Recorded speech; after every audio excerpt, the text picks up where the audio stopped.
नमस्कार, स्वागत है आपका हमारे चैनल झारखंड न्यूज नेटवर्क में। आइए जानते हैं झारखंड की 25 मुख्य बड़ी खबरों को।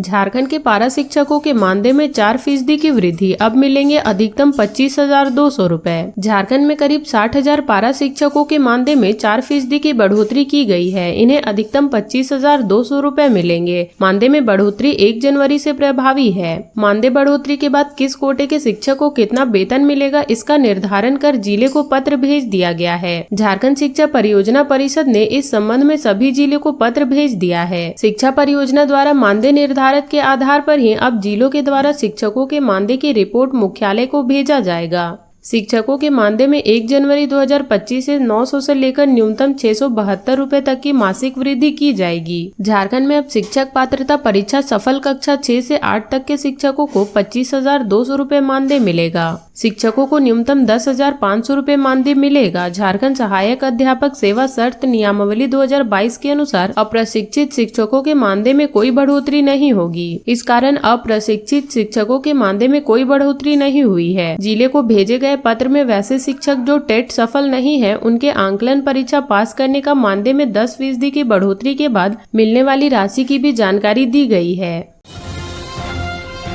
पीएम स्वनिधि योजना लागू करने में झारखंड देश में अव्वल, लोन देने में देवघर पहले स्थान पर। प्रधानमंत्री स्वनिधि योजना में चालू वित्तीय वर्ष में झारखंड देश के पहले नंबर पर है, जबकि देवघर के बैंक पीएम स्वनिधि योजना के तहत लोन देने में देश के पहले स्थान पर है। स्टेट लेवल बैंकर्स कमेटी की रिपोर्ट के अनुसार वित्तीय वर्ष 2024-25 में 30 नवम्बर तक देवघर में पीएम स्वनिधि योजना में कुल 6,730 स्ट्रीट वेंडरों के आवेदन प्राप्त हुए। इनमें 5,229 स्ट्रीट वेंडरों को ऋण मुहैया करा दिया गया। 95% स्ट्रीट वेंडरों को रोजगार के लिए ऋण दिया गया। पीएम स्वनिधि योजना में स्ट्रीट वेंडर को आत्मनिर्भर बनाने के लिए कार्यशील पूंजी मुहैया कराई गई है। इस योजना के तहत स्ट्रीट वेंडरों को बगैर कोई सिक्योरिटी के ऋण दिया गया है। इस योजना में 10,000 रूपए से लेकर 50,000 रूपए तक का ऋण बैंकों ने दिया है। इसमें स्ट्रीट वेंडर्स को 7% दर की ब्याज सब्सिडी है। पीएम स्वनिधि योजना के तहत देवघर में हॉकर, ठेले वाला, रेडी वाला, फल वाला, सब्जी विक्रेता,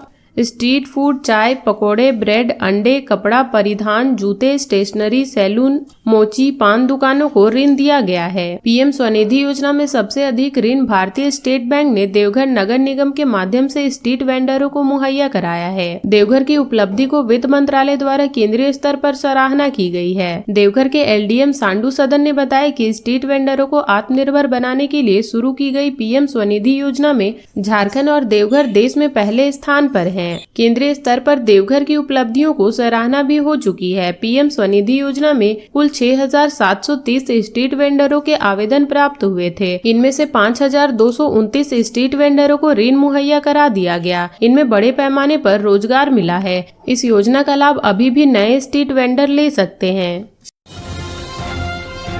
साइबर फ्रॉड, धोखाधड़ी व रोजगार के नाम पर ठगी सहित 222 मामले आए, 26 का हुआ निष्पादन। डीजीपी के निर्देश पर धनबाद के 6 केंद्रों में बुधवार को जन शिकायत समाधान कार्यक्रम के तहत शिविर लगाए गए। कतरास में शिविर का उद्घाटन कोयलांचल के डीआईजी सुरेंद्र झा, धनबाद के लुई सर्कुलेशन रोड में एसएसपी एचपी जनार्दनन ने कार्यक्रम का उद्घाटन किया। इस दौरान सिटी एसपी अजीत कुमार, ग्रामीण एसपी कपिल चौधरी समेत सभी डीएसपी और एसडीपीओ मौजूद थे। जिले के 6 स्थानों पर आयोजित शिविर में कुल 222 मामले आए। इसमें 26 मामलों का त्वरित निष्पादन किया गया। डीआईजी सुरेंद्र झा ने कहा कि डीजीपी के निर्देश पर पुलिस को आम जनता से जोड़ने के उद्देश्य से राज्य के सभी जिलों में तीसरी बार शिविर लगाए गए हैं। अभियान के तहत इसमें लोगों की शिकायतों का निष्पादन किया जा रहा है। शिविरों में शिकायतों के निष्पादन के लिए पुलिस पदाधिकारी के साथ बीडीओ, सीओ, बिजली विभाग, जिला विधिक सेवा पदाधिकारी, पारा लीगल वॉलेंटियर व निगम के अधिकारी मौजूद थे। एसएसपी हृदय जगन्नाथ ने कहा कि शिविर के माध्यम से पीड़ितों को जल्द न्याय दिलाने की प्रक्रिया में तेजी लाने का प्रयास किया जा रहा है। शिविर में ये मामले के निष्पादन के लिए संबंधित विभाग को प्रेरित किया जा रहा है। पुलिस से जुड़ी जिन शिकायतों का निष्पादन नहीं हुआ है, वैसे मामलों का निस्तारण के लिए एक समय सीमा निर्धारित करते हुए शिकायतकर्ताओं को सूचित किया जाएगा। शिकायतों के निवारण के लिए जिला स्तरीय विशेष सेल का गठन किया गया है। झारखंड के इन इलाकों में आज छाया रहेगा घना कोहरा, जाने ठंड से कब मिलेगी राहत। झारखंड का पारा लगातार घट बढ़ रहा है। हालांकि लोगों को ठंड से राहत जरूर मिली है, लेकिन कोहरे से छुटकारा अभी भी लोगों को नहीं मिला है। मौसम विभाग की माने तो कोल्हान और संथाल समेत राज्य के कई जिलों में गुरुवार को भी घना कोहरा छाया रहेगा। इसे लेकर येलो अलर्ट भी जारी किया गया है। हालांकि फरवरी के पहले सप्ताह में ठंड का प्रभाव धीरे धीरे कम होने लगेगा। रांची स्थित मौसम विज्ञान केंद्र की माने तो झारखंड में अगले 2 दिनों के दौरान न्यूनतम तापमान में धीरे धीरे 2 से 3 डिग्री की बढ़ोतरी हो सकती है। इसके बाद अगले 3 दिनों में 3 से 4 डिग्री की गिरावट की संभावना है। वहीं सुबह में राज्य के उत्तरी भागों में आंशिक रूप से बादल छाए रहेंगे, जबकि शेष भागों में आसमान साफ रहेगा। इस दौरान राजधानी का अधिकतम तापमान 29 डिग्री और न्यूनतम तापमान 14 डिग्री सेल्सियस के आसपास रहेगा। वहीं अगर हम बीते 24 घंटे के मौसम की बात करें तो पूरे राज्य में मौसम शुष्क रहा। राज्य के उत्तर पूर्वी भाग में कहीं कहीं पर मध्यम से घना कोहरा दर्ज किया गया। सबसे अधिक उच्चतम तापमान सरायकेला में 32.9 डिग्री सेल्सियस देखने को मिला, जबकि सबसे कम न्यूनतम तापमान गुमला में 6.3 डिग्री सेंटीग्रेड रिकॉर्ड किया गया। जबकि रांची का न्यूनतम तापमान 12.8 डिग्री सेल्सियस रहा। अधिकतम तापमान 26.6 डिग्री सेल्सियस रहा। 26 मार्च को होगी जेएसएससी सीजीएल मामले की सुनवाई। जाने क्या हुआ झारखंड हाईकोर्ट में।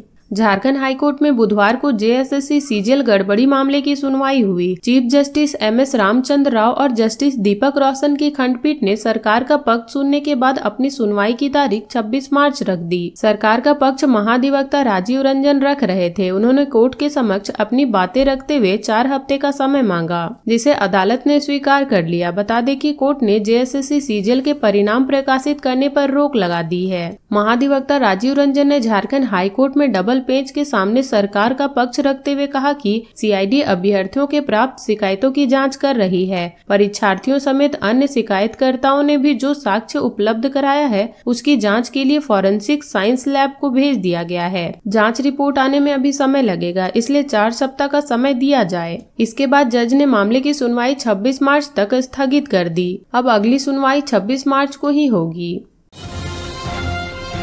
सिंहभूम चैम्बर ऑफ कॉमर्स के पूर्व अध्यक्ष अशोक भलोटिया का निधन। सिंहभूम चैम्बर ऑफ कॉमर्स के पूर्व अध्यक्ष सह जमशेदपुर के प्रमुख उद्योगपति अशोक भलोटिया का गुरुवार को कोलकाता के एक अस्पताल में इलाज के दौरान निधन हो गया। पिछले 6 माह से वह बीमार चल रहे थे। कोलकाता के एक अस्पताल में उन्होंने सुबह 4 बजे अंतिम सांस ली। सिंहभूम चैम्बर में अशोक भलोटिया 2017 से 2021 तक अध्यक्ष के पद पर रहे। अशोक भलोटिया का पार्थिव शरीर देर शाम जमशेदपुर लाया गया। शुक्रवार को उनका अंतिम संस्कार किया जाएगा। सिंहभूम चैम्बर ऑफ कॉमर्स के अध्यक्ष विनय आनंद मुनका ने अशोक भलोटिया के निधन पर शोक व्यक्त किया।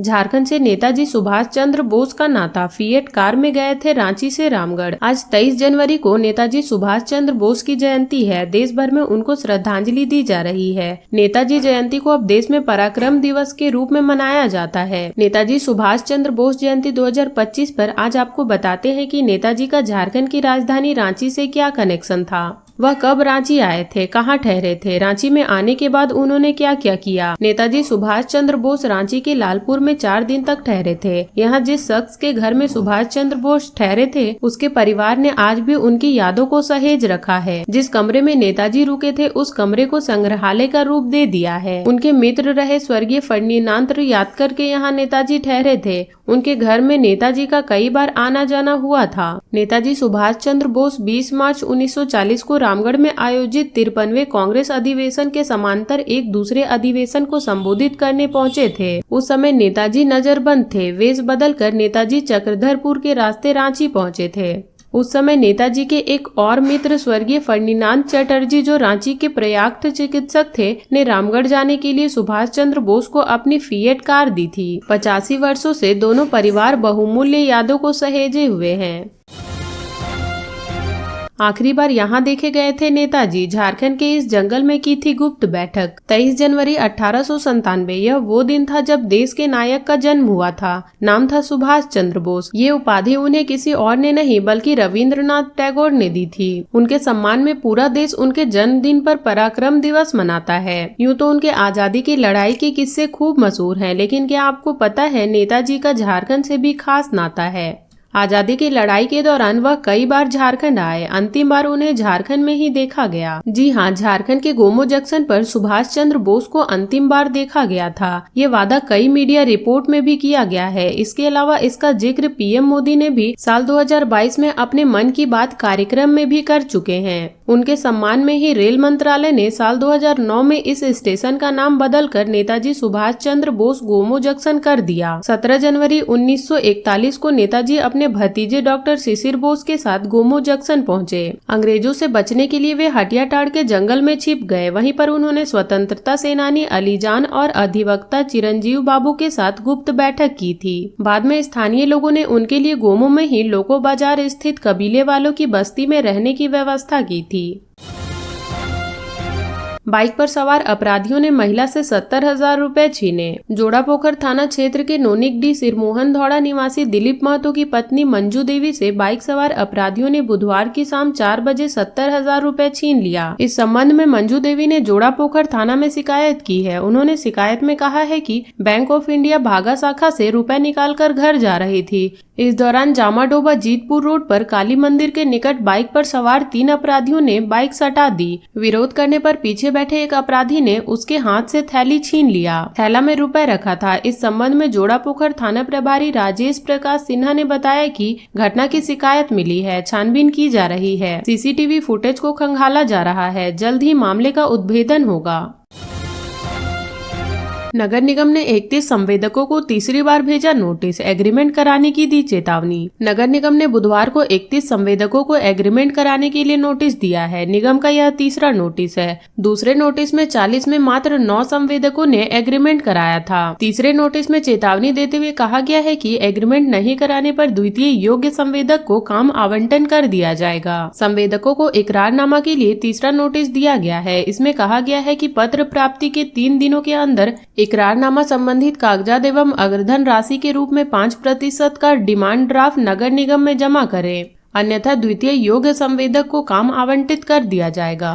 तो ये थी झारखंड की अब तक की बड़ी खबरें। ऐसे ही झारखंड की खबरों से अपडेट रहने के लिए हमारे चैनल झारखंड न्यूज नेटवर्क को सब्सक्राइब कर लें और बेल आइकन को प्रेस कर लें ताकि हमारी हर वीडियो का अपडेट आप तक पहुंच सके।